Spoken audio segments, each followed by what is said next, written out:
If your robot supervisor gave you a negative feedback, would you consider that an abusive behavior? And would you want to get back at it? Let's look at a study published in the Journal of Experimental Social Psychology to see how people reacted.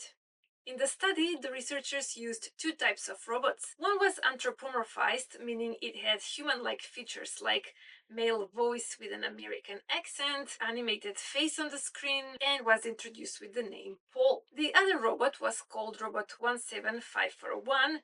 It had a blank screen and a mechanical voice. The participants were asked to complete a task on sports decision making along with a partner. Now, the partner wasn't a real participant, it was an accomplice of the experimenter. Some of the pairs were supervised by Paul and others by Robot 17541. The robots gave negative feedback to the participant and positive to the accomplice. After two rounds of decision making and negative feedback, the participants had to rate how abusive they thought the robot was.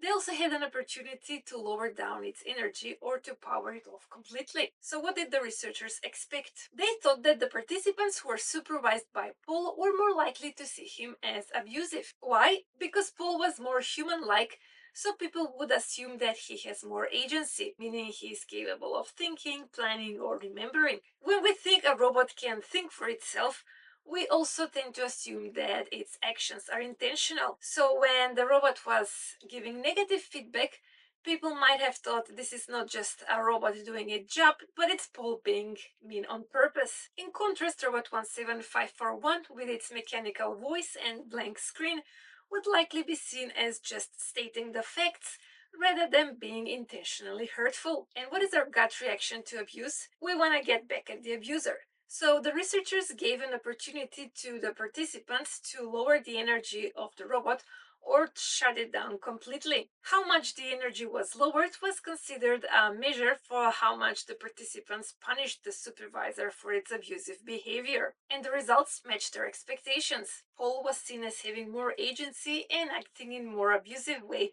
compared to Robot 17541. His energy levels were also lowered more. A follow-up study showed that it didn't matter whether the participant or the accomplice received the negative feedback. Even when the accomplice received the negative feedback, the participants still rated Paul as having more agency, being more abusive, and punished him more. Wouldn't it be nice if we could power off an abusive human supervisor like that? These findings are pretty revealing about how we interact with technology.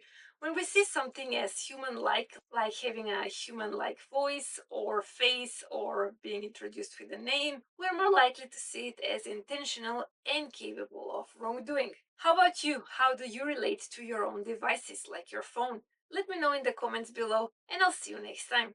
Thanks for watching.